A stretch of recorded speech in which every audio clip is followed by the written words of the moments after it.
Welcome to the monthly Beyond Zero Emissions discussion group.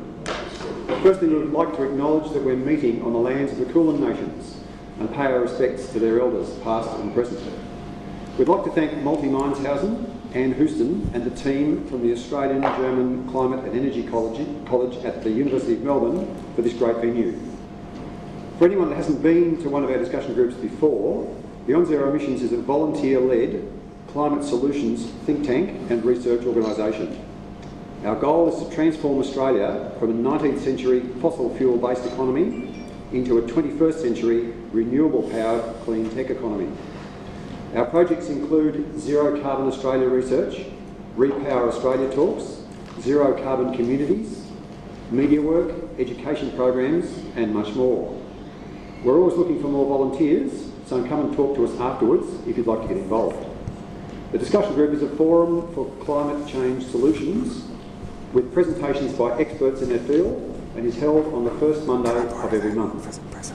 Tonight, we're delighted to present the Energy Lowdown from Tim Forcey. Apologies for the last minute change, as our original speaker had to postpone until February next year. Tim has very kindly stepped in at short notice. Tim's a long-time BZE supporter and advisor who's been contributing his energy expertise since the original Zero Carbon Australia stationary energy plan. Tim has over 35 years experience in the oil, gas and electricity industries in Australia and abroad. He's an expert on the impacts of unconventional oil and gas exploration and on renewable heat alternatives to gas. Would you please welcome Tim?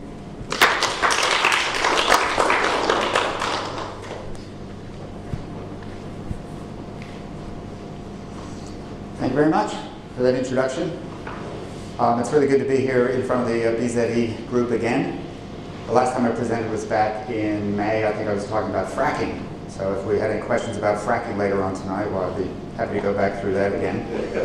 And I think back at that presentation I mentioned how the discussion group's been going for 10 years, I think, since probably around 2008. So really like to congratulate the volunteers, John and Hugh and Miwa and everybody else who's involved with putting on this event. Otherwise, it wouldn't have been going for 10 long years. So maybe a bit of a round for the volunteers. And yes, if you came along tonight to hear about solar air conditioning, I don't have a whole lot of that in the presentations tonight.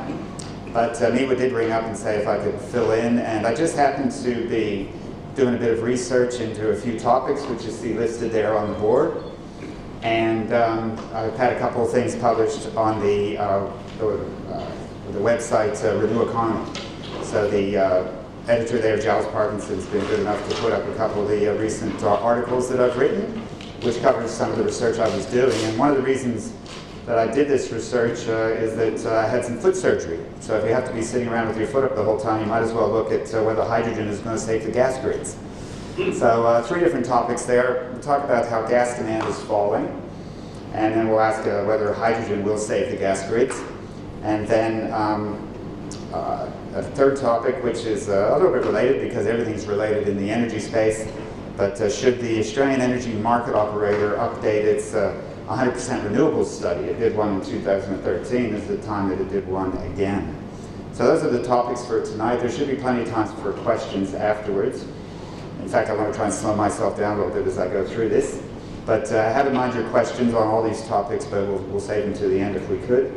And there should be plenty of time for that. Because I wrote these articles recently, and I've published a lot of stuff through the years, even working with the University of Melbourne Energy Institute. So if you Google my name, you'll see all sorts of articles come up. But it's only recently I got back onto Twitter. So you see the Twitter there, @ForceyTim. With these 2 articles in particular, I thought, well, Twitter's another way to get the information out there. And it's a way for us to, if you happen to be on Twitter, that we can stay in touch. But another way that we can stay in touch is with another social media platform, and that's Facebook. So this highlights a Facebook group that I started about 3 and some years ago, and I'm one of the admins there, along with Richard Keach, who's here this evening, and we also have a third admin, Jenny Edwards. She's an architect up in Canberra. And so this is a Facebook group where people discuss how to set up their homes more efficiently and how to get them off of gas. So My Efficient Electric Home, the membership numbers just keep going like that. We'll be up to 5,000 members in another couple of weeks. And every day people are on there saying, is this a good deal for my solar panels? What's this fluffy stuff in my attic space? What should I be doing about that? Is that good insulation or is that dangerous? What should I put under my floors? What's the best windows? Has anybody ever heard of Edge IQ? So tonight here we have a discussion group. And if you'd like to do this 24/7, 365 days a year, join My Efficient Electric Home and we can talk about what people are doing in their homes to make them more efficient and to get off of gas and to run them just with renewable energy. So that's 5,000 members there. But we found on that Facebook group that we started from time to time, we want to discuss what's going on in the whole electricity system across Eastern Australia. And that's not really, it's related to what goes on in the home, because if you're buying electricity from the grid for your home, you'd like to know where it's coming from, but it wasn't the main topic of My Efficient Electric Home. So one of our members, Jonathan Prendergast, up in Sydney, he started another Facebook group. So this one's called NEM Watch, and NEM stands for the National Electricity Market. And so if you'd really like to discuss what's going on the electricity grid in Eastern Australia, this is the Facebook group for you. So that's up to 560 members now, and this is people discussing what's going on in the Eastern Australia electricity grid, and it's very exciting. I'll show just one thing from that. But you know, the amount of solar, the amount of wind that's being built, people talking about the pumped hydro, people putting in batteries, it's just quite remarkable what's going on in that grid. And so NEMWatch here is a way that if you want to focus on that topic, it's available there on Facebook. And so since I'm more of a gas guy than an electricity guy, I said, well, if we've got a place here where we can be discussing the electricity market, we should have one where we can discuss the gas market. So I started Australian Gas Market Insights, and there were up to 130 members, and it's not necessarily that this group has a lot of members. In fact, one of the reasons I use all these Facebook groups is a bit of a database. So you can post a news item there, and it's there. I mean, you could have posted it somewhere else. We might have posted it here where some other people will see it. And the Facebook technology these days is really good in terms of its search function. So you can search any of these three Facebook groups for any keyword, such as, like I said, underfloor insulation or Edge IQ or Stiebel Eltron heat pumps, whatever. There's a search function, and so you can see what anybody has posted or said about Stiebel Eltron heat pumps over the last 3 years since this thing has been, since these Facebook groups have been going. So it's not just a chat room where people go on there and talk about a lot of stuff that's not that interesting. It is really good stuff, and it's a searchable database. So you don't even have to become a member. These are all public groups, and if you just want to get on there and search and see what's there without even becoming a member, you can do that because it's all open to the public. But it's a fantastic search function that I encourage people to use. So those are three Facebook groups, and this is a way where we can keep in touch after this evening's finished, if you'd like to. Now, before I go into my main topics, just a couple bits of really interesting news out of the media and what's going on in the world out there that I thought it was worth talking about because I see it as good news. Some of us have been banging on about a number of these issues for the last 10 years. Certainly, Beyond Zero Emissions got started, and we published the first stationary energy zero carbon plan, and more recently, BZE published its electrifying industry report, which is fantastic. So some of us have been going on for quite some time, but we're seeing some new people get involved. So this fellow here, Mike Cannon-Brookes, he's a billionaire, apparently, Australian billionaire, in the software IT business, I think. Not sure where his billions came from, don't really care. But it is kind of interesting that he's decided to get involved with this idea of moving Australia to renewable energy. And what got him fired up, I guess, is that the Prime Minister and Alan Jones, the radio shock jock up in Sydney, were doing some brainstorming about messaging. And they came up with this idea that if electricity came from coal or gas, it was fair dinkum. And all that other flighty solar and wind stuff coming from a battery or whatever wasn't fair dinkum. So Mike Cannon-Brookes has decided to just grab that. And so he says that fair dinkum power is not coal or gas. Fair dinkum power is energy that is clean and renewable and for the future, and getting cheaper and cheaper every day, and in fact now it's even cheaper than coal and gas. So there's nothing to like about fair income power, which is actually the green stuff. So wind and solar and batteries, pumped hydro energy storage, all of those things is what this fellow Mike Cannon Brooks has got behind. So it's good to see folks like that, presumably with some resources, starting to get involved with all this. So you can have a look at his website there. He was wanting 1 million people to sign up. He's up to about 11,000 so far if you go on the website there and just click a petition for the fair income power. So that was a piece of good news. And I thought this was another piece of interesting good news. And this graph shows you the Australian solar PV growth. So this is both your rooftop solar and now your utility scale solar that is just starting to explode in Australia, because now we're starting to see a long list of projects of large scale solar coming online. And so it's just going up like that with the amount of electricity that's being produced from not only the rooftop solar, which continues to grow at a great rate, but also now we see the utility scale solar coming on, and that's why that's gone right up to what do we have here, 10 gigawatts of installed capacity. And as you'll see later, in about another 5 years, this is meant to double. So we're going to be shooting up to some pretty high numbers further on, which we have to if we're to get to 100% renewable energy anytime soon. It's about time we got started. Would have been better if we'd seen this sort of thing even a couple of years ago. But in the meantime, solar PV has just gotten cheaper and cheaper, so we're starting to see that sort of response. Now there's a concern about whether this will continue, because what's the mechanism if we don't have renewable energy targets, etc. But that's more for my last topic tonight. Anyway, that's just a bit of good news. So let me go into the main parts that I wanted to speak about. And the first one had to do with falling gas demand. So this is the one article that was published on Renew Economy back on the 17th of September.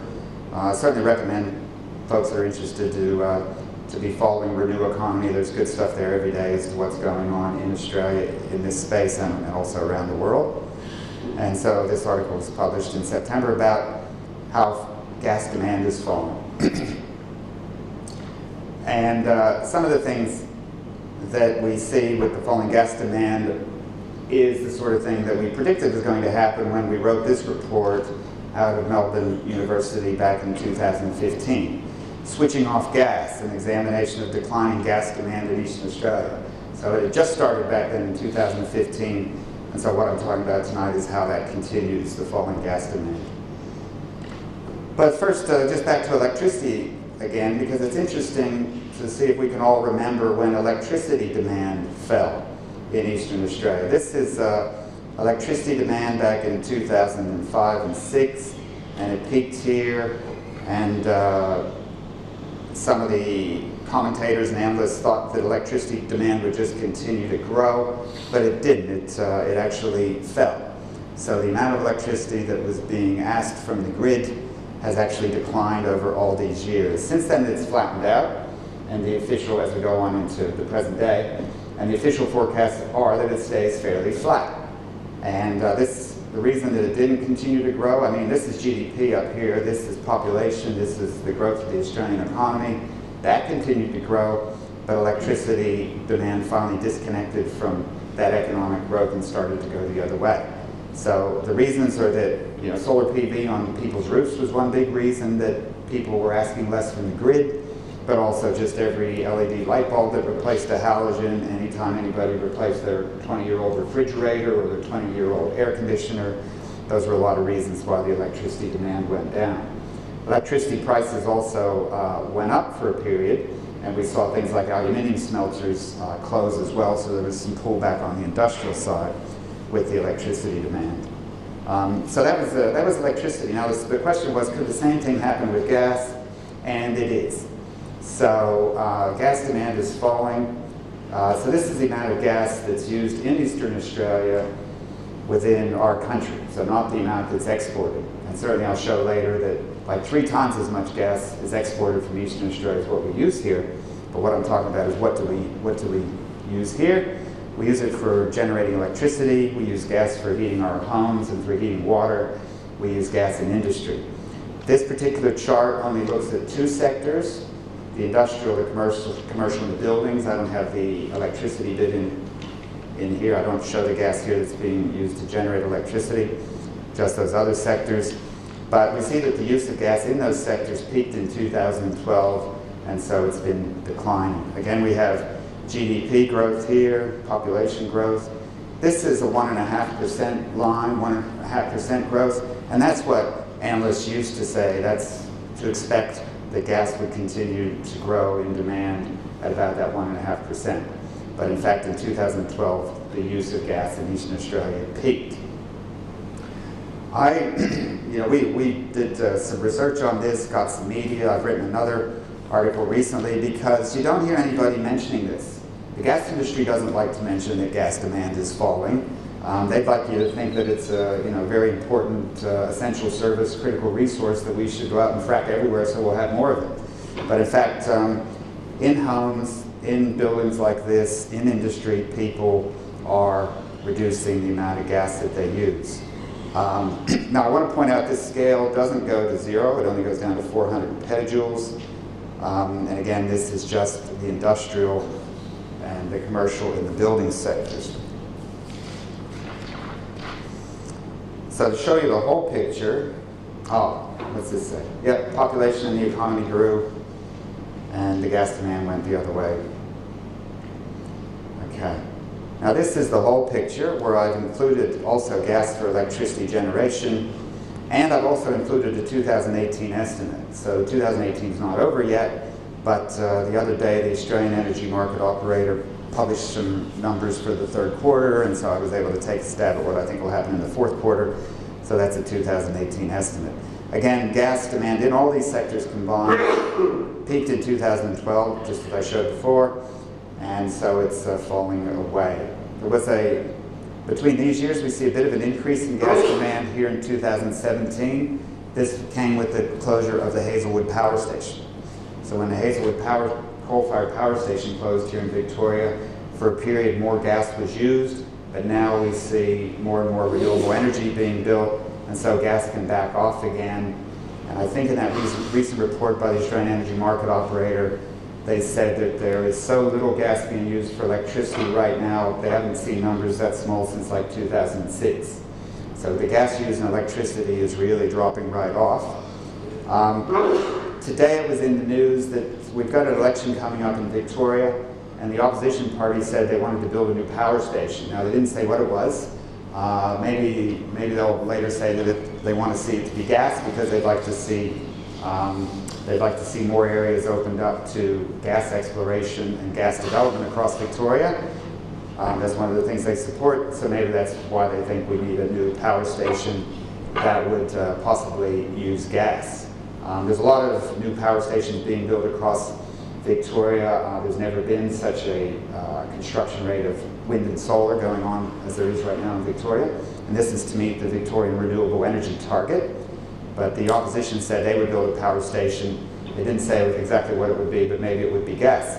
But I don't think so, because gas is just too expensive to use for things like generating electricity these days when we have other options. Sure, if another coal plant like Hazelwood suddenly closed down, if the Lauren Power Station closed down, then we might see gas used for a period of time until more of the renewable energy could be built to replace the Lauren. So the opposition is talking about another power station. They may think that it should be gas, but actually if you look at all the gas power stations that we already have across the country, on one of those Facebook groups, NemWatch, Jonathan Prendergast just worked out that last week 4% of the capacity of those gas power stations was used. So we've got all these gas power stations sitting out there, 96% just idle, and an actual capacity of 4% was used last week. So gas is really too expensive for those sorts of things, and that is why gas demand is falling. Gas in Eastern Australia is quite expensive. We used to have the cheapest gas in the developed world. Now we have about the most expensive gas in the developed world. This is because we suddenly started exporting it, and so then it came to be priced on a world parity, kind of the same way that we price our crude oil. Victoria still produces crude oil from Bass Strait, but it's not offered at a discount to Victorians. It's offered at the usual market-traded global oil prices. And now the same thing's true with gas, and that's why the wholesale prices in Eastern Australia of gas have tripled and even quadrupled, and even then went up some more for a period of time. So gas is very expensive now. It's not the sort of thing you'd use to generate electricity if you had other options. So less gas is being used for power generation. Less gas is being used in buildings. People are working out, and this is what we talk about every day on My Efficient Electric Home. It's far cheaper to use a reverse cycle air conditioner to heat your house. It's a heat pump. It captures free renewable heat from the air outside your house.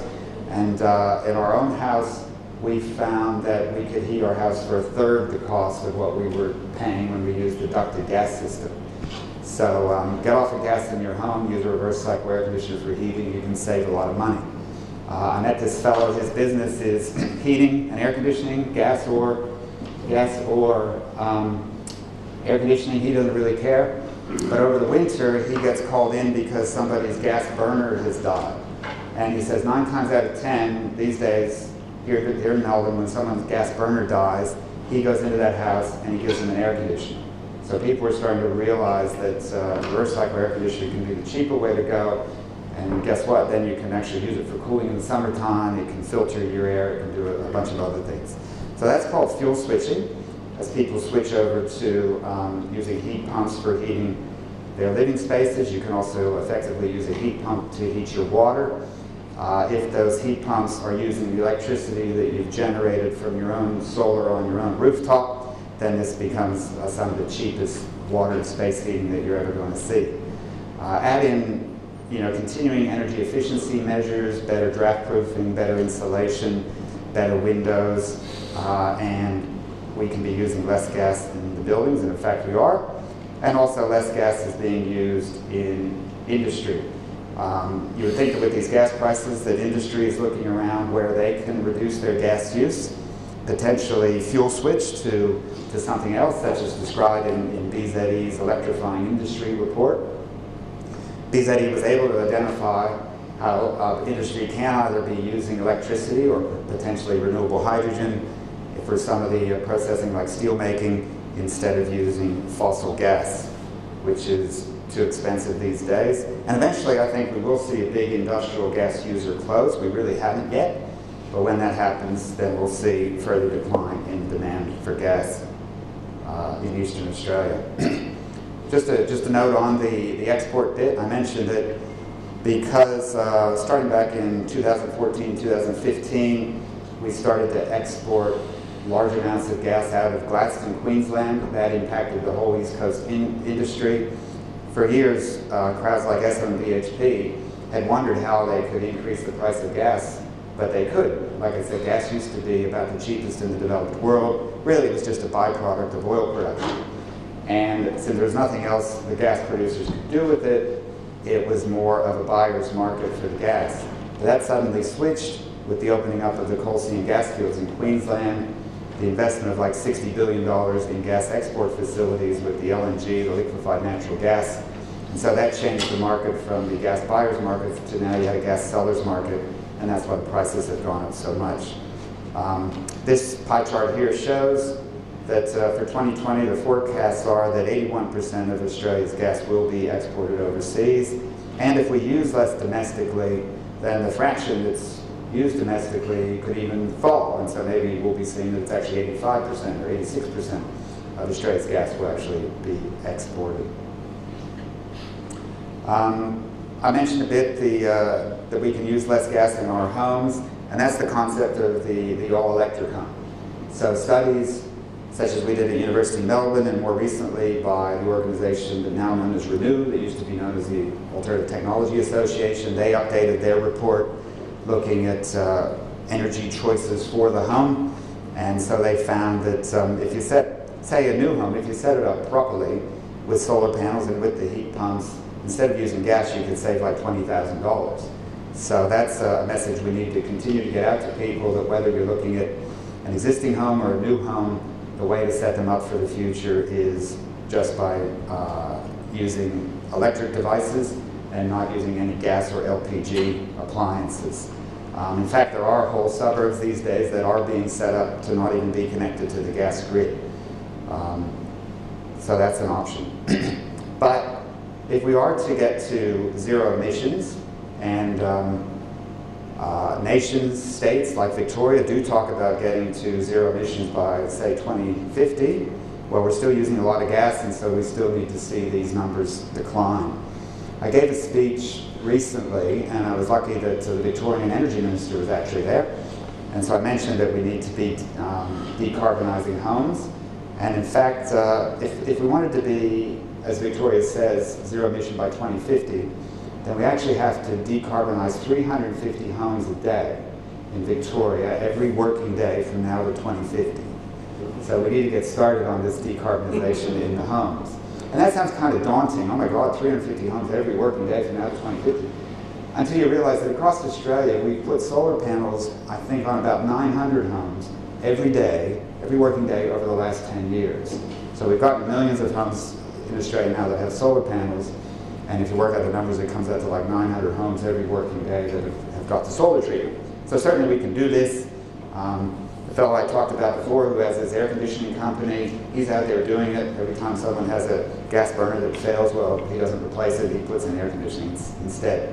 And so that helps with the decarbonization of the homes. But there's still a way to go to get rid of all this gas. So we need to continue the renewable energy bill with more wind and more solar, with energy storage, the batteries and the pumped hydro. So as I said, if today's gas plants are only running at 4% capacity, well, in future they could be running at 1% capacity as we have more renewable energy. We need to electrify industry, as VZE has described in this excellent, very recent report that I highly recommend. Apparently, well, as far as I can tell, I think this is the best analysis of electrifying industry that's ever been produced in the world. I came here and I saw VZE present it, and I reckon these folks ought to be getting over to California and over to Europe to be talking about what's in this report. It's great for Australia, but there's actually messages for the whole world here about electrifying industry. Australia's got more expensive gas than some other places around the world like America, so the economic drivers might not be as high in those other countries just yet. Certainly, VZE in Australia can be leading the world with the electrification of industry.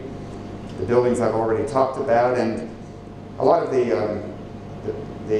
business about decarbonizing buildings, well, that goes right back to the 2012 VZE buildings plan that some of us here contributed to. And we really need to stop the bad investments. So there's no point opening up new areas to fossil fuel exploration, and we don't need any new gas wells if we're aiming to go the other way with gas demand. So that's the story about falling gas demand. For the most part, the next thing I want to talk about is whether hydrogen can save the gas networks. Because, you see, the gas industry is not terribly excited about the idea that demand is falling, and about the idea that homes can be built that wouldn't use any gas, and that entire suburbs could be built that wouldn't use any gas. The gas industry, has heard that some folks would like to decarbonize. The gas industry's heard that the UN Intergovernmental Panel on Climate Change says we need to be decarbonizing as quickly as possible. So it doesn't look good if you don't have some sort of a green strategy. Certainly everybody knows that coal is on the nose. New coal mines, et cetera, they can't even get insurance these days. So coal is something that people aren't interested in supporting. And so fossil gas is concerned that they might go the same way as coal. So they need to come up with some sort of strategy to remain relevant, and hydrogen might be what they've come up with. So here we see this is a recent news article just from October. So there'll be a hydrogen gas trial in Western Sydney, and they talk about renewable exports. So I'm not sure how putting hydrogen into the gas system in Western Sydney makes you end up with exports, but anyway, that's how they're trying to explain to people what could be the possibilities here. They'd be concerned that with each home that disconnects from the gas network, and over at the Facebook group My Efficient Electric Home, some of the members there are really keen when they finally get the home completely off of gas. They actually have the gas meter removed, and then they post a photo of 2 pipes here that go nowhere. So the gas industry would be concerned that leads to a bit of a death spiral, because if every other home down the street has come off of gas, then it means the other homes have to pay for the infrastructure that remains and so forth. I mean, a lot of people have talked about coming off the electricity grid. And I say to folks, well, let's have a look at coming off the gas grid. And in fact, a lot of people are coming off the gas grid, probably less are coming off the electricity grid. But that can lead to this death spiral concern for infrastructure. Who pays for what's left? And there's more and more being said about decarbonization, so maybe green hydrogen's the answer. Now, people ask me, well, Tim, you just don't like hydrogen. Well, actually, at Melbourne Uni, a few years ago, I wrote a report saying how much I liked hydrogen. Or wrote an article. So, do I like hydrogen? Sure, just like I like babies. And these days I'm a grandfather now, so I'm spending more time on babies than I had for a few decades. And babies can be good or bad. So I like them when they're good, and when they're bad, well then, my son can take my grandson away. And I don't have to worry about it anymore. So yeah, hydrogen could be good if it's made from renewable electricity, and if you are using it for industrial processes like making steel, or if you have created a true export industry where you're possibly making hydrogen and then continuing on and turning that into ammonia, which can easily be put in a ship and sent to customers who might be interested in it, like Japan. Ammonia can either be used as a chemical, or you can revert it back to hydrogen, and then you can do whatever you want with that hydrogen. But hydrogen is not so good if it's made from fossil fuels, which is the normal way that it's made these days. It's normally made out of fossil gas. Hydrogen is not so good if you're just using it for gas industry greenwash. And I don't think hydrogen is that useful if you're putting it in your car. Although Toyota and some others do talk about hydrogen vehicles. So we can have some Q&A about that later if it's a topic you're interested in. Because certainly out there in the world, a lot of people are talking about this hydrogen economy, and it could be the future of green energy. This is the World Economic Forum, and they feature a Hyundai vehicle where someone's filling it up with hydrogen. So you can put your hydrogen in a car. Whether it makes any sense or not is an open question, economically. The CSIRO, they recently published a national hydrogen roadmap. And Australia's chief scientist, Alan Finkel, recently produced a hydrogen report. So everybody's talking about hydrogen. ARENA, the Australian Renewable Energy Agency, are talking about hydrogen. Again, significant export potential for hydrogen, which is great. Kawasaki. So Japan has what they call a hydrogen strategy, and they're interested over the next few years, particularly leading up to the Olympics, that they'll have a lot more hydrogen in use in Japan. So that's an interesting thing to focus on for Australia, as Australia has long exported energy to Japan, coal and gas, so perhaps in the future we'll be exporting hydrogen to Japan. It's certainly something to think of. And Kawasaki is a Japanese business, of course, who's even making some investments in Victoria to make hydrogen, which you might have heard about in the news. But the problem is that they'd like to make the hydrogen out of brown coal. So that's not going to be terribly clean and green. So that's the problem. If people talk about hydrogen, you have to really understand what it is they're talking about exactly. They're talking about making it out of brown coal. That's not exactly renewable hydrogen. And here we go. We have a hydrogen plant trial that will be launched in Victoria, where they'll be making hydrogen out of brown coal. It's just a trial, and so someone's saying it's going to be like $1 million a ton for the hydrogen that's produced, which is what happens when you're just building small plants that just trial things. But whether people should even be looking at turning brown coal into hydrogen, I don't think so. It's easily enough done using electricity and electrolyzers. But the gas distributors such as Gemina, they've jumped on board, and on their website they even call it hyping up hydrogen. I think it is a bit of hype, but and they're happy to say they are hyping it up. So Gemina looks at, now Gemina in Melbourne is an electricity distributor, and they're doing a lot of good things in Melbourne and in the Latrobe Valley on the electricity side. But Gemina in New South Wales and the ACT is a gas distributor. And so they see their businesses being under threat in that area, particularly because in New South Wales, people haven't necessarily been big users of gas anyway. In recent years, they might have said, oh, well, let's have a go, let's use some gas in the house. But you know, in any Australian climate zone, but particularly in New South Wales, I mean, heat pumps will work just fine for heating your house or heating your water. So Gemma's got a concern we're going to be losing a lot of customers to electrification.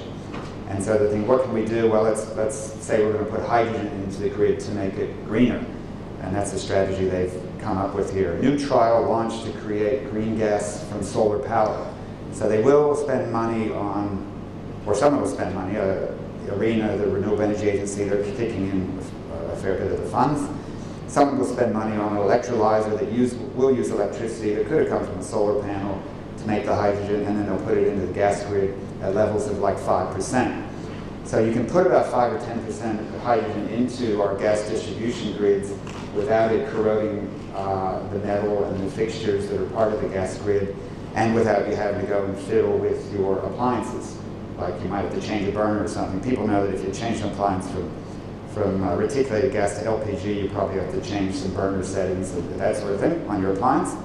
And if you increase the amount of hydrogen, you have to do the same thing. But they can put 5 or 10% hydrogen into the gas grid, and it wouldn't do anything other than make the gas a lot more expensive. Because making hydrogen out of electricity at present on a small scale would be very expensive. Fantastic that people are doing research on making electrolyzers more effective and lower cost. Sure, we need to see the cost of hydrogen come down so that when it's made with renewable energy, you can make steel and do a lot of things with the hydrogen. But right at the moment, it's expensive, and so this would be very expensive gas. They could call it green gas, and I expect they will, and so they'll be marketing a green gas product, which doesn't currently exist. For a long time, you've either been able to buy green electricity or black electricity. Once they get this up and running, they'll be able to market a certain amount of volume of their gas as green gas because it's this hydrogen that came from electricity. And with Gemma and all the other gas distributors, and in an article I wrote, which I'll show you in a moment, about this, I list the various different gas distributors. So in Western Australia, they're starting to do this. In Victoria, Multinet Gas is starting to talk about this. In New South Wales, the ACT, they're I'll call it messing around with hydrogen. And in Queensland, the Queensland government talks about it as well. So everybody's talking about putting a bit of hydrogen into the gas grid to see what happens. And looking over all of those gas distributors, we have the lobby group is Energy Networks Australia. So this Energy Networks Australia gets together with all the gas distributors and says, right, how do we want to address this strategy? And what they're talking about is that they're very concerned that people will be moving to electrification strictly for buildings, and they'd rather see energy policies as technology neutral. They don't want things to be pro-electrification. They don't want things to be anti-gas. Well, I'm not pro-electric or anti-gas. I just know that it costs me a third as much to heat my house with my air conditioner instead of burning gas. And that a lot of members on my Efficient Electric Home Fund the same thing. They're concerned that as we use less gas, that means we'll use more electricity, and so the electricity infrastructure won't be able to cope, and we'll have to spend a lot of money on the electricity infrastructure. Well, we are going to have to spend a lot of money on the electricity infrastructure, and we do that all the time. We're going to have to continue to do it. As people put more solar panels on their roof, the electricity distribution system needs to be able to handle electricity going both ways. As people put more and more air conditioners on their houses for summers that are getting hotter, the electricity grid is going to have to be able to cope with that. In the electricity grid, they'll be looking at ways to manage demand and the use of batteries in the electricity grid. These are expenditures in the electricity grid that have nothing to do with switching off the gas. But in addition to that, and electric cars. We've got the electric cars coming. So when the electric cars come, that's going to put more demand on the electricity system, and so the electricity system will have to spend money on that so it can cope. Add on top of that, people moving off of gas, and the gas industry thinks there'll be a calamity. I don't think it's going to be that big of a deal. There is more research and more modeling needs to be done. But what I'm actually finding is there are people out there that actually will heat their homes in the wintertime with a radiant panel heater because they think that's a better thing to do than turning on the air conditioner that they only use in summer. So people do not understand how air conditioners work. They've been told they're the devil, use them sparingly. Use them if you're about to, die on a hot summer day, but otherwise don't use it. And rather, people are using resistive electric heaters in their homes. And so, if those people had the right information, they'd find that they might be able to spend only a fifth as much to use an air conditioner for heating rather than a resistive electric heater. And also, they use the reason they're spending only a fifth is because they're using 1/5 as much electricity. So actually, as we educate people more about improving their homes and using the right energy sources, there's every possibility that the extra electricity we might need for the degasification of homes is not significant compared to everything else that's going on. But that is the story that the gas distributors are running. They're taking this to politicians. They're saying, look, it's going to be a disaster if everybody switches off of gas. The electricity system will collapse. So we need some other voices saying, well, that's probably an overblown claim. The gas industry says customers want choice. Do they, or do they just want the cheapest way to heat the house? Let's see what else is coming up here next. So, yes, putting these things together and having a bit of a look at it when I had my foot up from surgery. So I wrote an article which was published in Renew Economy, but it was also published here by the Fossil Fuel Bulletin. Beware fossil gas suppliers bearing hydrogen gifts. And so it started to seem to me like a lot of what I was hearing about hydrogen being put into the gas networks was almost a little bit like clean coal. 10 years ago when I was starting to have a look at this, the coal industry said, don't worry, we'll handle that climate change thing because clean coal is coming. So we'll just keep burning the coal and eventually we'll switch over to clean coal. And so this, putting some hydrogen into the gas system here, instead of turning on an air conditioner to heat your house cost effectively in wintertime, to me again sounds like a bit of a game that's being played just to keep the status quo going for longer. The gas industry and some of the things I read, they downplay the technical challenges of putting hydrogen into the large gas pipeline networks. Hydrogen's not too bad. If they came along to your street and they put plastic pipe down the inside of the old cast iron pipe for your gas network, hydrogen can live with that, so that's not too bad. But the big gas pipelines that the gas industry says, oh, we'll put hydrogen in there and we can use it to store energy. When electricity's cheap, we'll generate hydrogen, we'll put it in the gas pipelines. Well, they're actually made of a very sophisticated steel that suffers from hydrogen embrittlement if you put too much hydrogen in there. The chief scientist in his report said that because of this hydrogen embrittlement problem, the pipelines would have to be incrementally enhanced. CSIRO says they'll have to be completely replaced. So my wife and I talk about this sometimes at home. She'd like to incrementally enhance our home. In other words, knock it down. So that's kind of what you'd have to do with these gas pipelines for them to be useful for hydrogen, is they'd have to be incrementally enhanced by getting rid of it and putting in something else. So I'm disappointed that the chief scientist plays it down that way. Why is he playing it down? Why is he not being scientific? CSIRO is happy enough to be scientific, and it's well known in the industry about hydrogen embrittlement.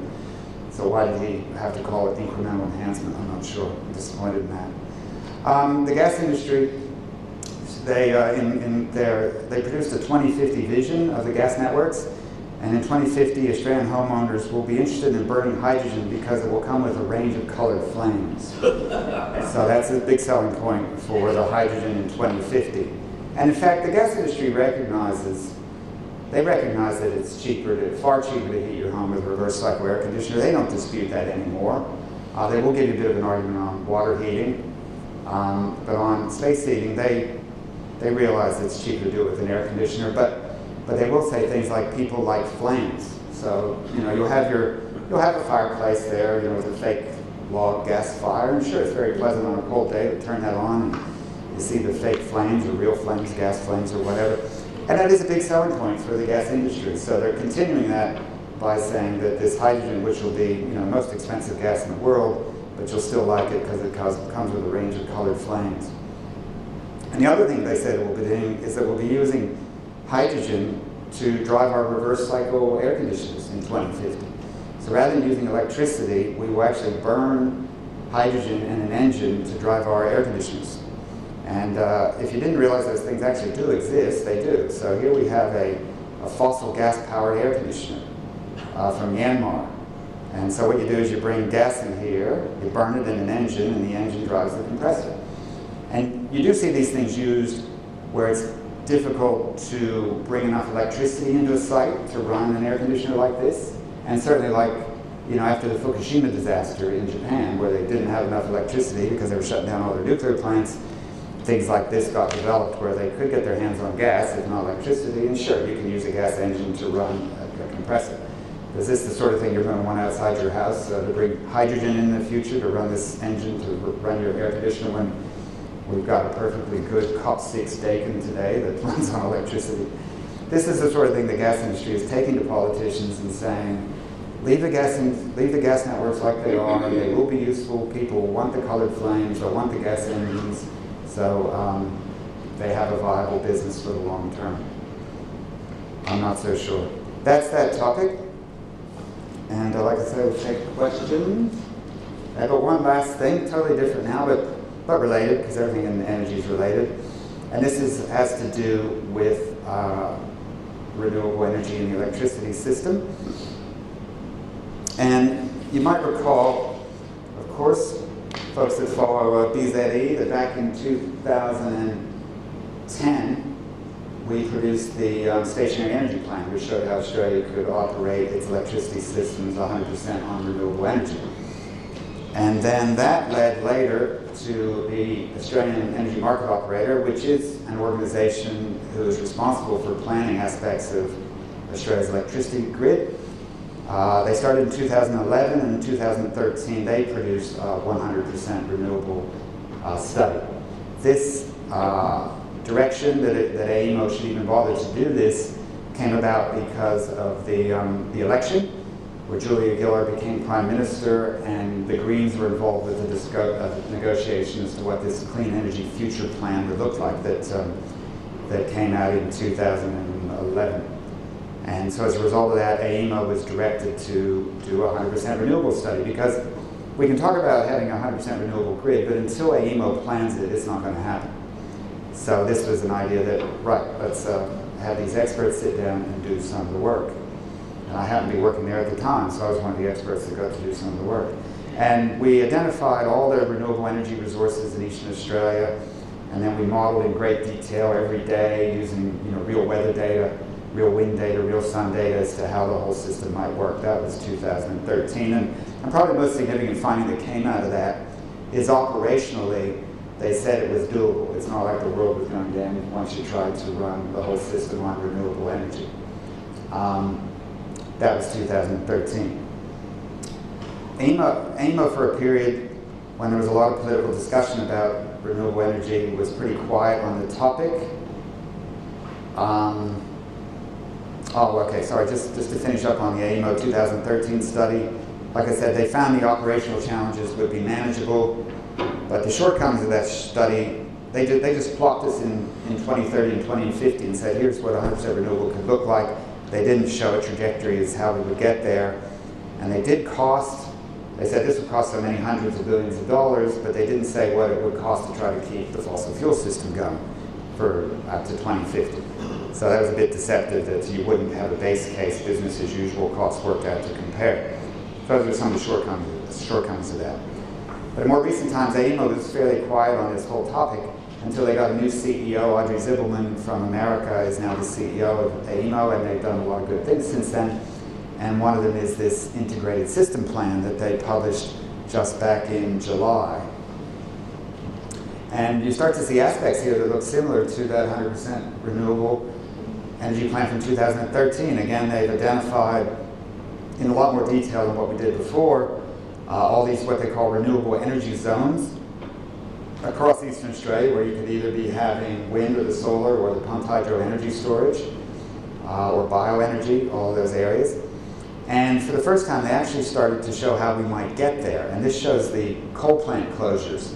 So this shows the closure of the Liddell Power Station in New South Wales, Vales Point, Gladstone in Queensland, Yallourn, the brown coal plant here, one of them in Victoria, some more black coal plants in New South Wales, and then some more in Queensland. So here they're actually starting to show closure of coal plants. Why? Because they're 50 years old at least. In fact, here parts of Yulorn would be 59 years old. And so they're not shy anymore to say, well, you know, a coal plant probably shouldn't last too much longer than 50 years. And there have been official announcements from AGL, of course, about shutting down the Liddell power station in 2022. So with that, AEMO has gone and done trajectories here out to 2040. So AEMO is required to look at things over a 20-year period, so they round it up to 2040. And so here we see the increase of the solar, wind, and an increase. This purple bit here is energy storage. So this is a recent report that AEMO has put out, which is quite useful. There's a lot of good information in there. They talk about short-term things that need to be done, like a new transmission line from New South Wales to South Australia would really help this system now, and you know, for not too many years from now, we're really going to need that sort of thing. So they identified pieces of transmission infrastructure that we really should be having a look at. Snowy Hydro 2.0, that pumped hydro facility, people would have heard that possibly. But also Tasmania, they have plans as well. They have a thing called Tasmania Battery of the Nation, and they talk about 4 more interconnectors bringing electricity back and forth from Tasmania to the mainland. There's one interconnector today, and Tasmania has identified 14 different pumped hydro projects that they could have that could support the rest of Australia as a battery for a nation. So those are some of the things that AEMO's not shy anymore about putting into a plan like this. But still, this doesn't go far enough. Does that show demand going up? I don't think so. I think they're calling demand still to be pretty flat for the foreseeable, which their foreseeable was 20 years. And it's a little bit surprising, particularly from the point of view of electric cars. So they do not have a huge electricity growth because of electric cars. When we did the BZE plan, we doubled electricity demand to account for greater use of electricity in buildings and in the transport fleet.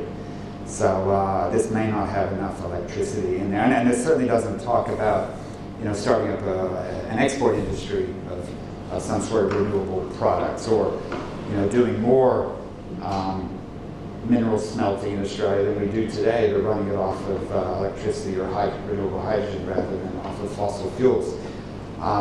Mike Cannon-Brooks, that billionaire I talked about at the beginning, he doesn't talk about 100% renewable energy, he talks about 200% renewable energy. And I like that, and I wish that I thought of that, or that one with some bees that had thought of it some time ago. Because I think that even tells a better story. The heck with 100% renewable energy, we need 200% renewable energy to allow for things such as export industries. So no, I think they keep demand pretty flat in this report. So again, that could be one of the shortcomings. This just to blow it up for you a bit more in case you wanted to see. At the very beginning, I showed that chart of the recent increase in the solar PV capacity that we've got installed with some big utility plants coming on, which is that dark yellow bit. Well, actually, it's probably a little bit smaller than that right now. This is the next financial year, so it's going to be growing quite a bit, and then it grows from there, as you can see. So even that, you know, big amount of large-scale solar that we got starting up right now is nothing compared to what we're going to see here in a plan that doesn't go even far enough. So the shortcomings here of this plan, it still has 7 gigawatts of coal. So the black bit and brown bit, so it's still got coal here because it hasn't closed down Boyang in the Latrobe Valley and hasn't closed down some of the other black coal plants because they're not 50 years old yet. So AEMO says they'll keep going in this plan. So it's still got coal in there. It is their fast scenario, which is, I would think, would be the best scenario. It is 78% renewable, but it's not 100% renewable.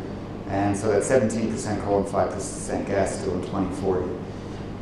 It assumes on that trajectory, it does close down Yulorn, but only after parts of it are 59 years old. And Hazelwood was only 53 years old. So the reason they picked the 2033 for Yulorn is they extended their coal mining license to that date. And so AEMO doesn't want to be too aggressive and suggest to any owner that their plants are going to close down any sooner than anybody thinks they are. So that's why they pick a date like that. Compared with that, we have the Greens, for example, calling for a 90% renewable plan by 2030. And a very useful piece of work. You know, you could ask, what's the most recent 100% renewable study that anybody did? Well, it's Andrew Blaker's out of ANU, Australian National University. They've done the most recent look at this, and they say if we just, with the current build rate that we have right now of wind and solar, we're building a lot to meet the renewable energy targets such as they are federally and in Victoria and Queensland right now. If we just keep that going, we will be 100% renewable by the early 2030s. And so their modeling shows that. But I'm asking that AEMO should be instructed to again produce a 100% renewable study, taking this integrated system plan that they've done and extending that to include a 100% renewable scenario. That's the end. Thank you for your attention.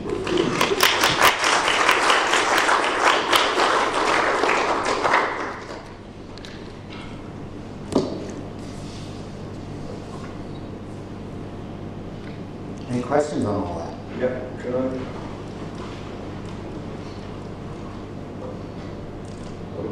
Yes? Yeah. Sorry, I'm from Perth, so I have a vested interest in the bit of Australia you're not talking about. Yes. Do you want to just give us a few comments about peaks that lie to the west of your maps? Yes, yes. And I haven't read up, you stay here. I haven't read up so much on Western Australia recently, but I did just see that, well, there is a crowd over there, SEN, Sustainable Energy Now. And even back 10 years ago when BZE was doing reports, SEN was active over in Western Australia, having a look at Western Australia. So I'm not sure if you've been following what they've been doing, but recently with the interest in like fracking the Kimberley, SEN has come up with a plan of how other energy things based on renewable energy could be done in the Kimberley. So I'd have to defer to, I haven't read up on Western Australia in recent times.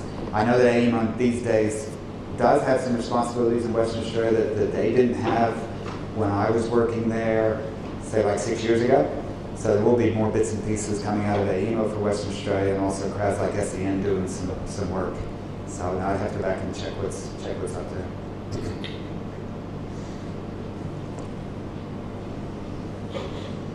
I know that there's a gas distributor over there, ATCO, and so they're doing this hydrogen thing as well, where they'll buy an electrolyzer, and put some hydrogen into the gas grid over there.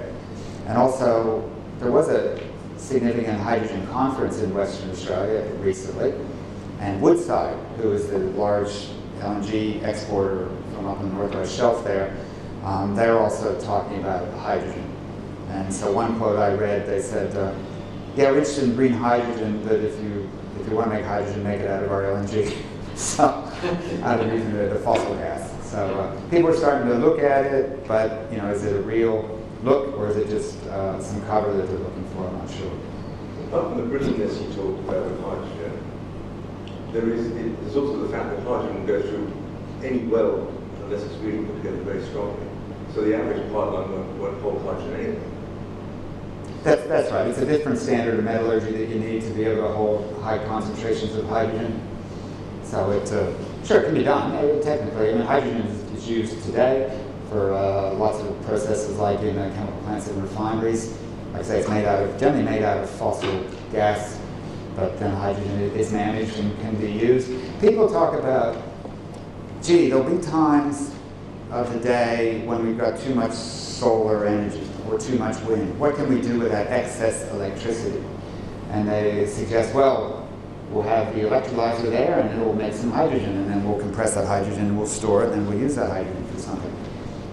I'm not terribly excited about that idea of using hydrogen to mop up the excess electricity, because my experience in chemical plants and refineries is you spend billions of dollars on equipment, you like to use it pretty much every hour of the year.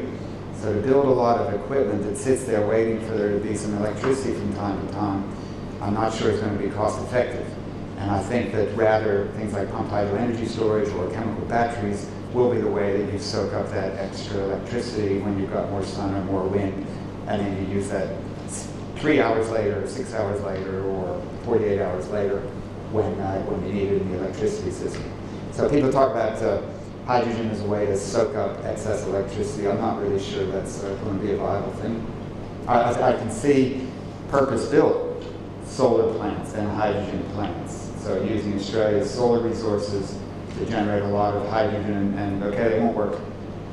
They probably won't work 24 hours a day because the sun goes down. Maybe they will if you combine it with some energy storage, like pumped hydro energy storage. But I would think you'd like to keep your expensive hydrogen equipment running as often as you can for it to be cost effective. Still on hydrogen, what's the objection to fuel cell electric vehicles? For cars. Like for your car? Right, so folks like I said, like Toyota and Hyundai, they've done a lot of research looking at hydrogen into vehicles. And in fact, you do find a few hydrogen cars running around Australia these days, and a few places you can fill up with some hydrogen. That competes, if we're talking about like a car, a sedan, that competes with an electric car. So to explain, a hydrogen vehicle is actually an electric car, because you use the hydrogen, you put it through a fuel cell to generate electricity, and then in fact, a hydrogen car will have this fuel cell to convert the hydrogen to electricity, and it will have a set of batteries, and it will have regenerative braking and all the other stuff that you have on a normal electric car. But you also have to add the hydrogen, you have to add the very high pressure vessel that can hold the hydrogen. Toyota has looked at it, but even just within the last year, Toyota now has started to shift more to looking at the electric vehicles, which I think they finally starting to conclude that hydrogen might not make sense for your ordinary car. I think there were a couple reasons for Toyota continuing to chase it. One was, of course, they had the Prius hybrid, and so that was a hybrid car that would use a fuel like petrol, and then it would use that in conjunction with the electric bits of the Prius, right? And so they kind of said, well, we'll keep that whole structure of a hybrid, but we'll just take out the petrol, we'll put in the hydrogen. It'll be green hydrogen, so then that'll be a green car. So I think they wanted to see how far they could go with that, but I think they're starting to realize that probably these just straight electric vehicles are going to make more sense. And the other reason I think that Toyota and a lot of Japanese companies and government have been interested in hydrogen is the Fukushima disaster. So when the Japanese government envisions all their vehicles converting over to electric, they just don't know how they're going to do that, because they got a problem even today with their electricity system. A lot of it was built on nuclear, and is that going to be sustainable for the future? What are they going to do? And so I think Japan is looking around, so I think it's kind of a special case, looking around for other energy sources other than just the electricity that they could make themselves. So if we see in future big ships from Australia bringing in ammonia or bringing in hydrogen, fine, and they can use that in their cars if they want, I think probably the rest of the world will just be using electric vehicles for your ordinary cars. Now it could be that there may be some very heavy vehicles where it might make sense to go ahead and invest the extra money in the big hydrogen tank, in the fuel cells, and all the other bits that you need, and will be quite expensive.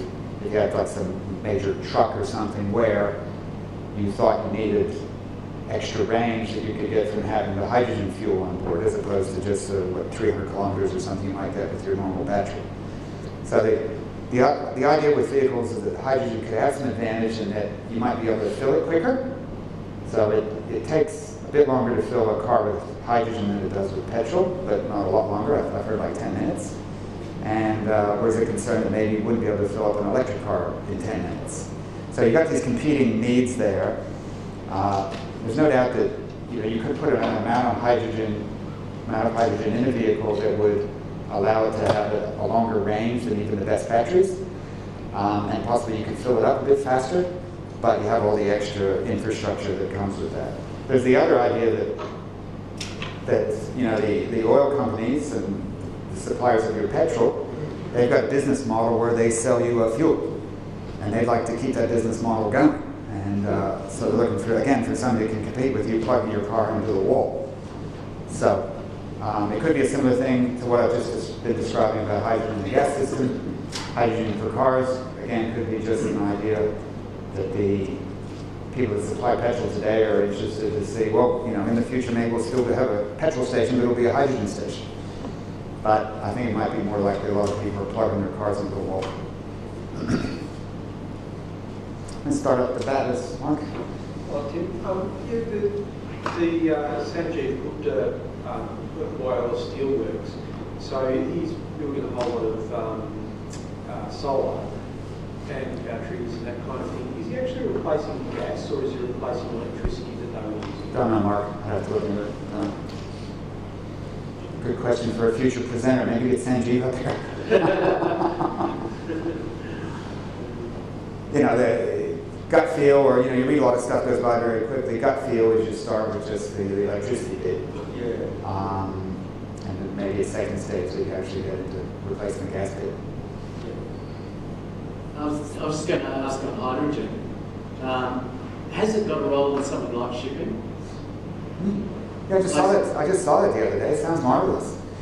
Yes, I mean, shipping today, you know, uses fossil fuels and it's highly polluting, not only from a climate point of view, but just the black smoke and everything, sulfur and everything else that goes out. It's the, you know, bunker C fuel is the cheapest, nastiest leftover stuff from the refining processes. So put it in a ship because they don't normally have to follow the emission standards of other things that burn fossils. And yeah, so hydrogen in ships, that could be fantastic. So it could be renewable, could be completely clean, because of course when you burn hydrogen, the only thing you get is water. And a ship could afford to spend money on a big hydrogen tank and all the other compressors and other equipment you need to manage the stuff. I could see putting hydrogen on a major ship rather than in a Toyota. Coming down? One behind us. Just interested in the number of solar plants that are being built all over Australia at the moment, and the restriction seems to be the grid. The grid seems to be the thing that's saying, yes, you can connect, and no, you can't, and so on. What's the restriction that the grid has got, and what can you change this? Yes, and certainly that was a very good finding, and why AEMO did its ISP, its integrated system plan, looking at those sorts of issues for sure. How did that happen?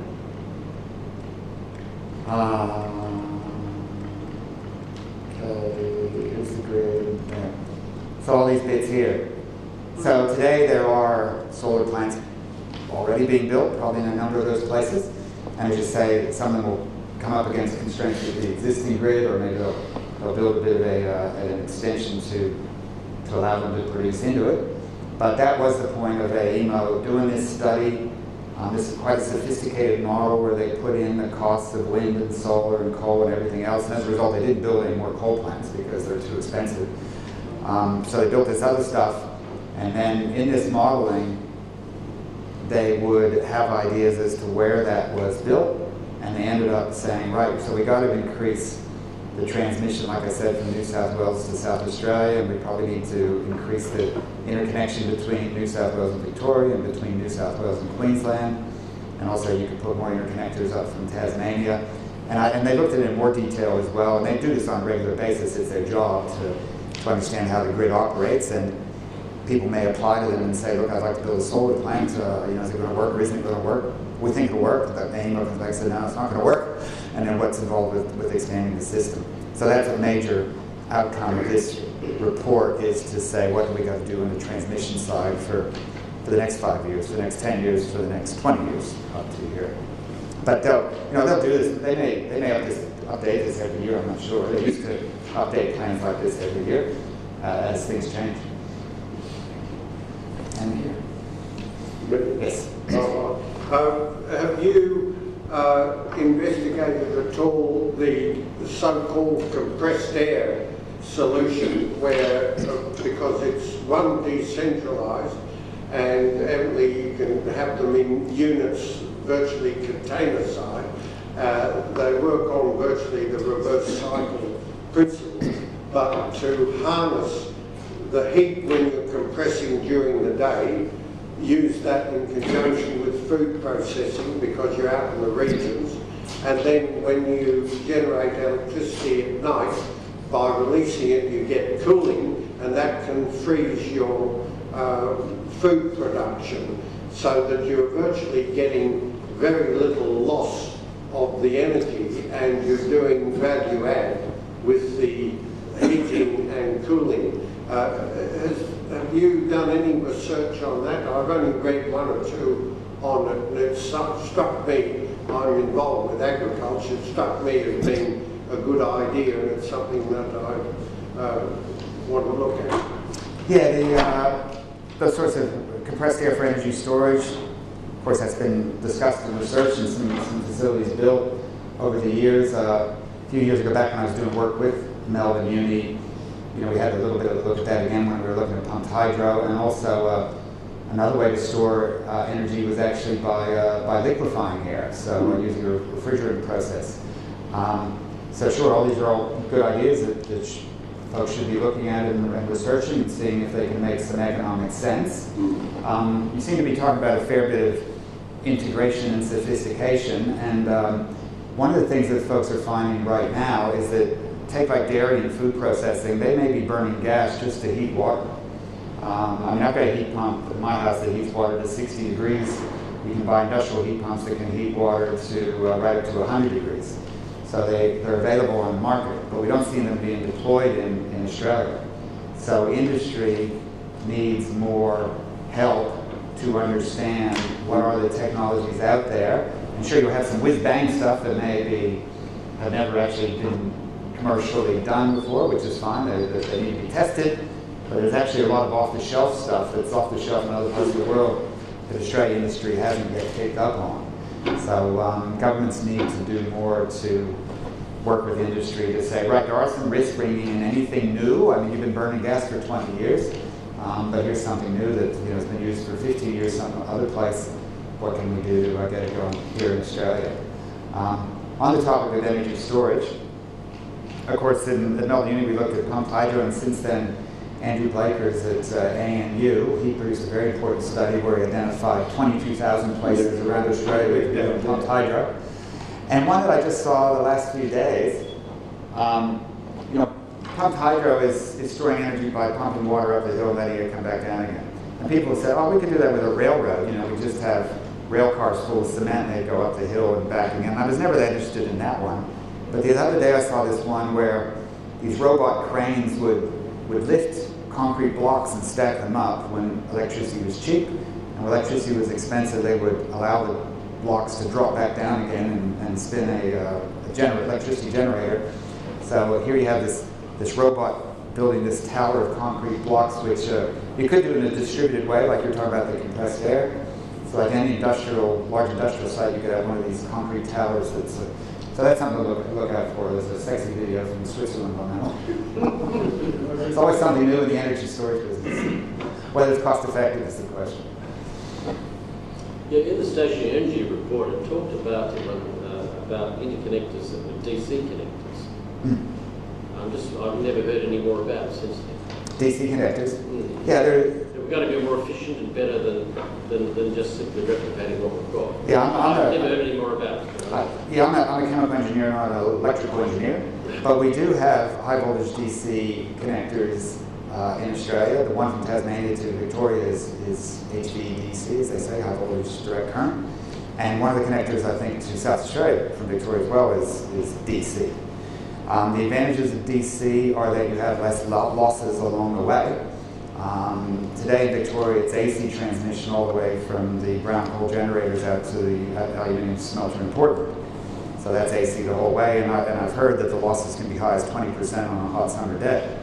Whereas high voltage DC, people talk about maybe a couple percent over 1,000 kilometers or something. So moving electricity long distances, yes, you have less losses on the HVDC, but the problem with the HVDC is it's harder to connect into them. So you got to kind of build it, and that's what you've got. So don't come along later and try to connect it with a new wind farm or something. So that's one of the challenges, as I understand it, but I'm not an expert in that area. I haven't actually looked at those details of this integrated system plan to see what they are exactly going for DC or not. Probably the one from New South Wales to South Australia is probably VC. But like I say, you have to watch out. You know, unless you set it up properly in the beginning, I think it's difficult to tie into it partway along 10 years from now, 10 years after it's built. Thank you. I'm just wondering, with more and more people putting solar on their roofs, a lot of people I believe are also looking at batteries. What's your view on how quickly there's going to be an uptake in terms of domestic batteries being installed? Yes, yeah, well, Australia will probably lead the world in that. I think that's what the studies are saying, because we have such a good solar resource and pretty low-cost solar PV that you can buy to put on your roof. And we have, you know, recent announcements like the Victorian government's, you know, offering another rebate of $2,250, and as a result of that, my son's solar panels went on his roof today, and we're expanding ours 2 weeks from now. So, and also, but still we have high electricity prices, and so the value of the batteries is that you could have electricity in the daytime that might only be worth 10 cents a kilowatt hour or less. You know, if you were to sell it on the grid, and yet at night you're paying 40 cents a kilowatt hour to buy electricity off the grid, so the battery could fit in the middle there. And we have a number of members of My Efficient Electric Home that have batteries, so the early adopters, they're onto it. I always say to folks that, you know, sure, if you want to be an early adopter, you want to get a battery, you know, go for it. But if you just want to look at the economics of it, before you go down that road, using like heat pump for hot water. So a heat pump hot water system can be, in a sense, a thermal battery. So you use your solar generated electricity to run your heat pump to give you a nice big tank full of hot water, which then lasts you for 24 hours until the next day, and you do it all over again.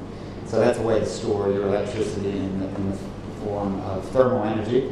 Same thing with heating your house in the wintertime with a reverse cycle air conditioner. You have solar panels that are producing some electricity. If your home's fairly good thermally, or if you are home or you're going to be shortly coming home, heat the house with your reverse cycle air conditioner that's running off your solar PV. That's another way of storing thermal energy in your home. When you come home, the place is nice and warm.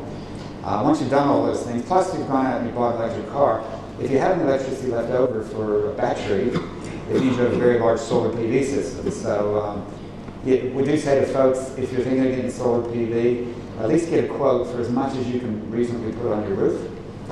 You may or may not buy that much, but at least you'll have an idea what that looks like and what it costs, because that's certainly a way to future-proof where you can do all those things that I just talked about, including a battery.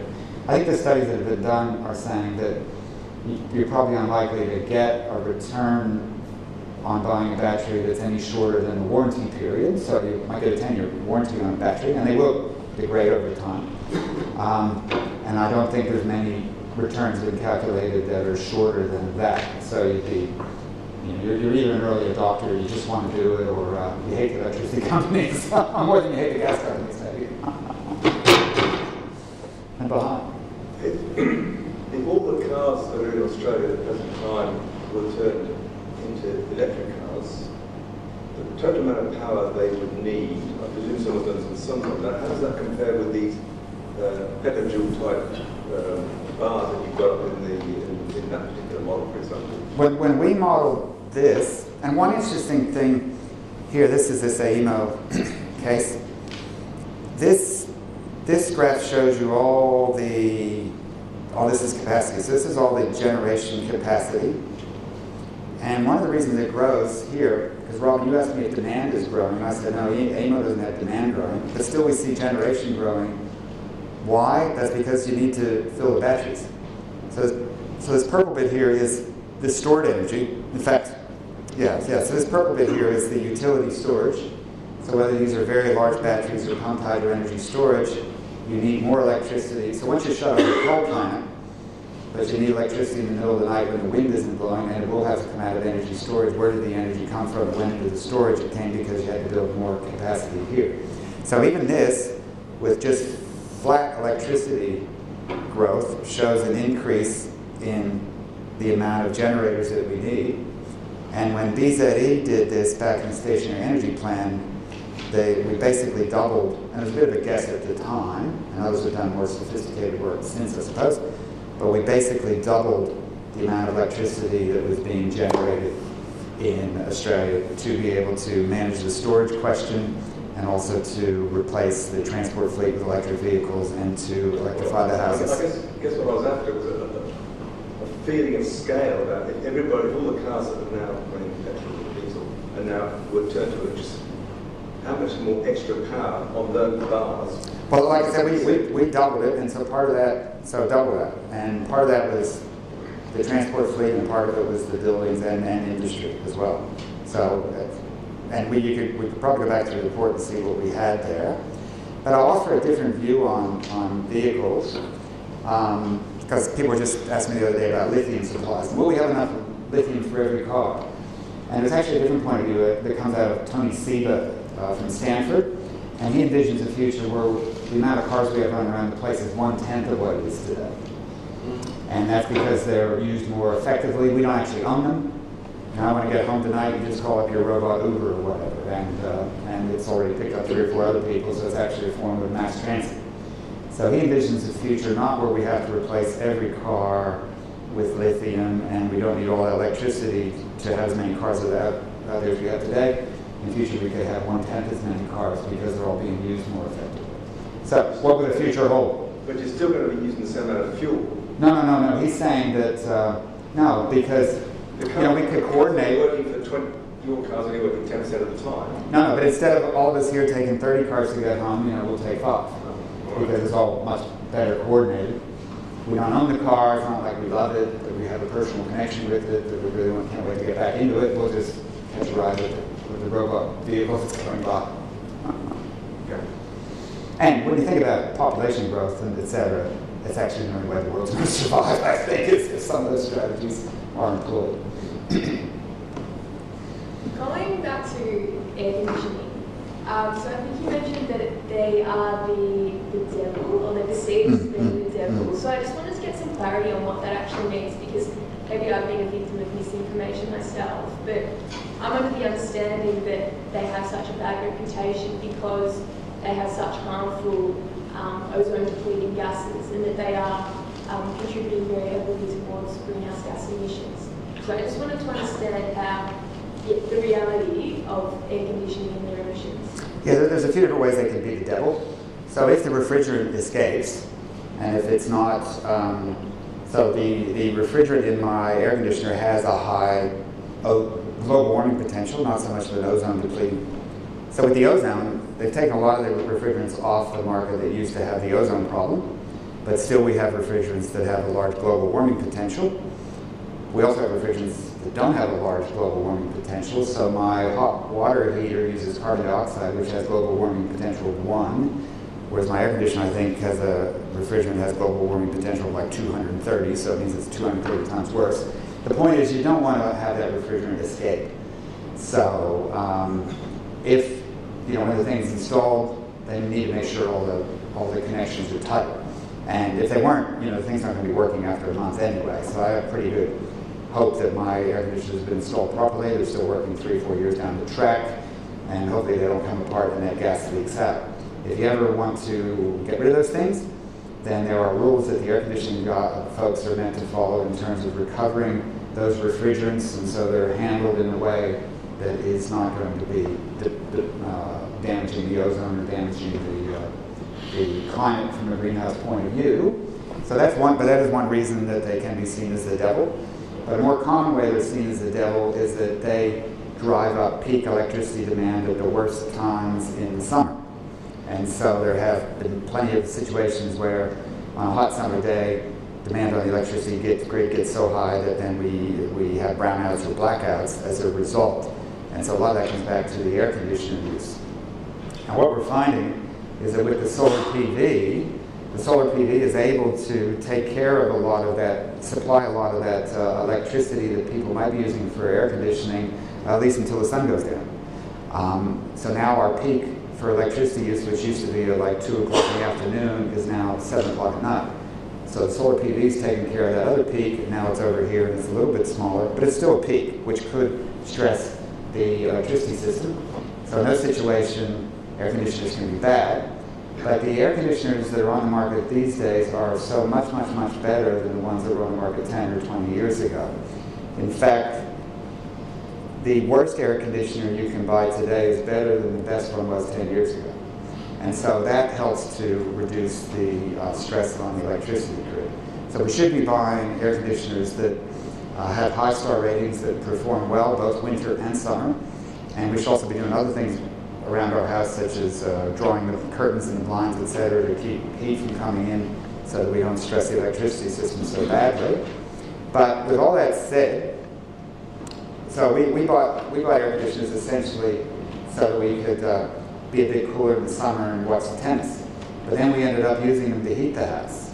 And what you find is that we use a certain amount, you end up using the air conditioners maybe 10 days in Melbourne for cooling, but you end up using them for like 120 days for heating, very efficiently and very cost effectively. So here's this thing that, yeah, it can be a problem in summer, so you don't want to overuse it in summer, but in winter you can find that it's a lot more cost effective than burning gas. So, and then it can filter the air and reduce humidity and do other things that can be nice, so that a gas unit doesn't use. So that's why I think it's worth people thinking about their air conditioners these days, and are they as bad as what people used to say they were. You certainly shouldn't be heating with a resistive electric panel because you thought your air conditioner was a bad idea. It's definitely going to be a better idea. One more question, I think. Okay, Kevin. If gas usage is coming down in Australia, is it coming down in the rest of the world? Oh boy. Coming down the rest of the world. Well, it certainly went up a lot with Fukushima. So with the Fukushima nuclear disaster, Japan and some other places had a harder look at their nuclear plants, and so that caused some more gas being used for electricity. In the United States, with the fracking that goes on there, gas is pretty cheap, and so it has displaced so more gas is being used in America, and it's displaced burning of coal to a great extent. So now gas use globally is on the rise at present in those sorts of places. So Australia, again, could be leading the world as a place where we've seen peak gas. I don't know that many other places have. There's probably a news story there. I think we'll have to call it quits there. Would you please continue?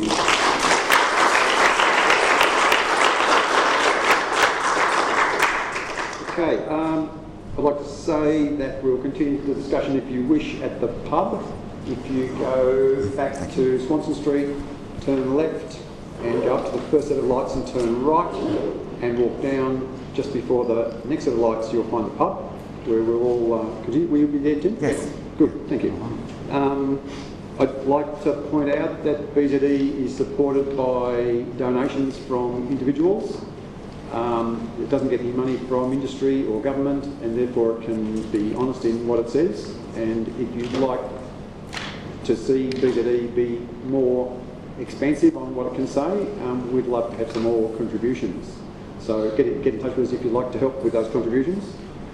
You can catch up with the discussion group YouTube recordings and download the slides at the BZE website. Roger's up the back doing the recording, as he does every month. He's a great supporter of this discussion group. The next BZE discussion group is on Monday the 3rd of December.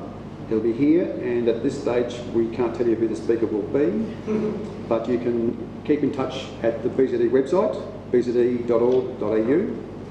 The BZE annual dinner and AGM is on the Thursday the 6th of December. That is 3 days after the next discussion group. To celebrate another electrifying year, it says here, an extremely electrifying year, I'd say. Please purchase your tickets at the BZE website. And if you know about the Alternative Technology Association, which has renamed itself as Renew recently, that's an organisation that's been going for, I hate to know how much, probably at least 20 years, I would think. ATA started in 1980. 1980, wow. It's a fabulous organisation. They are having a next meeting is on Wednesday the 21st of November. It's not very far away. That will also be at Melbourne Uni. You can look up the information on their website. The talk is from Paul Clapham, who will outline the role of waste and resource recovery technology. I think that'll probably do. So I recommend the Renew organisation and their meetings to you. And that's it. See you at the pub.